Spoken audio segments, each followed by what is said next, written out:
बिस्मिल्लाहिर्रहमानिर्रहीम। नाज़रीन अस्सलाम वालेकुम। आप देख रहे हैं CNN top news. CNN top news में सबसे पहले news 1 lakh ton metric ton जो चीनी दरामद करने का एक और टेंडर जारी।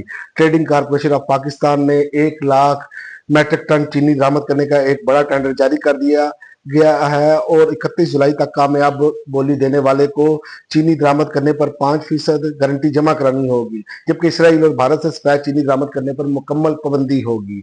और दूसरी जानिब अवाम की जेबों पर डाका, खुर्दनी तेल और घी पर फी किलो 175 रुपये इजाफी वसूल। ये एक नया इंकशाफ हुआ है। आलमी मार्केट में कुकिंग ऑयल और घी की कीमतों में 25% तक कमी के बावजूद पाकिस्तान में इजाफा हुआ है और इस पर अब तहकीकात का इम्कान है। और इसके अलावा वफाकी हुकूमत ने मामले का नोटिस ले लिया। इक़्तिसादी राब्ता कमेटी के इजलास में मुसावरती कमीशन के जरिए घी और कुकिंग ऑयल इंडस्ट्री में कार्टेल की तहकीकात शुरू करवाए जाने का इम्कान है। और इमरान खान का सख्त पैगाम, सख्त ट्वीट। इमरान खान ने कहा, मुल्क तब तबाह होता है जब नाअहल लोग अहम ओहदों पर बिठा दिए जाते हैं। मौसम नकली की वजह से आज हमारी टेस्ट टीम 9वें नंबर पर पहुंच चुकी है, जिसे जब ऐसे नाअहल लोग बैठे होंगे, बैठाए जाएंगे तो खेलों समेत हर शोबे का यही हाल होगा। और इमरान खान ने कहा, मौसम नकवी दौर में पाकिस्तान क्रिकेट टीम शर्मनाक शिकस्तों के अंबार लगा रही है। अमेरिका आयरलैंड के हाथों शिकस्त, बांग्लादेश के हाथों टेस्ट T20 सीरीज में भी शिकस्त, टेस्ट चैंपियनशिप में आखिरी नंबर पाकिस्तान क्रिकेट के जवाल ने शायकीन क्रिकेट को परेशान कर दिया है। यानी कि और इसके अलावा अब PTI की जो क्यादत है वो पंजाब में मुतहर्रिक हो चुकी है। उनका कहना है, आलिया हमजा का चीफ ऑर्गेनाइजर पंजाब, उनका कहना है कि इंसाफ का जनाजा निकल चुका है। अब समझ नहीं आती कि कुल पढ़े, 40वां पढ़े या फातिहा खानी करें। और बिजली भी मजीद महंगी होने का इम्कान। तफसीलात के मुताबिक कराची समेत मुल्क भर के बिजली सार्फिन के लिए बुरी खबर है। वज़ीर-ए-आज़म शहबाज शरीफ के सस्ती बिजली पैकेज के तहत मजीद रिलीफ की मुद्दत खत्म होने के करीब है और ज़राए के मुताबिक समाही एडजस्टमेंट में 1.55 रुपये फी यूनिट कमी का रिलीफ रवा माह खत्म हो जाएगा।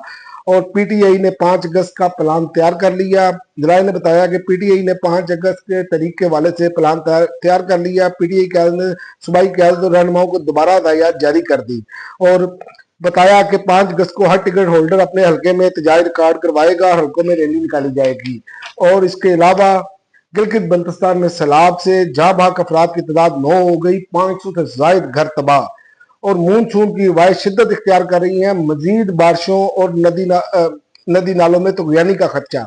मुल्क के मुख्तलिफ इलाकों में 27 जुलाई से 31 जुलाई तक के दौरान नदी नालों में तुग़यानी का खतरा है, महकमा मौसमियात ने पेशगोई कर दी। और फ्रांस के फ़लस्तीन को तस्लीम करने के ऐलान पर अमेरिका बरहम, इसराइल भी नाराज। फ्रांस के सदर एमानुएल मैक्रोन ने कहा कि इनका मुल्क अक़वाम मुत्तहिदा की जनरल असम्बली के सितंबर में होने वाले इजलास में फ़लस्तीनियों का बाज़ाब्ता तौर पर खुद मुख्तार रियासत तस्लीम कर लेगा। और गजा में शदीद गजाई बहरान, बच्चे भूख से मरने लगे, लोग चलती फिरती लाशें बन गए। गजा में इसराइल की जारी मुहासरे और हमलों के बायस बदतरीन इंसानी बहरान पैदा हो चुका है, जहां गजाई किल्लत की वजह से 5 से 1 बच्चा गजाई कमी का शिकार है। अक़वाम मुत्तहिदा की बैनुल अक़वामी इमदादी तंजीमें और खुद मुकामी अफराद इस सूरत हाल को इंसानी पैदा करदा कहत करार दे रहे हैं। तक के लिए नाज़रीन इतना ही। अगले बुलेटिन तक इजाज़त दें। अल्लाह।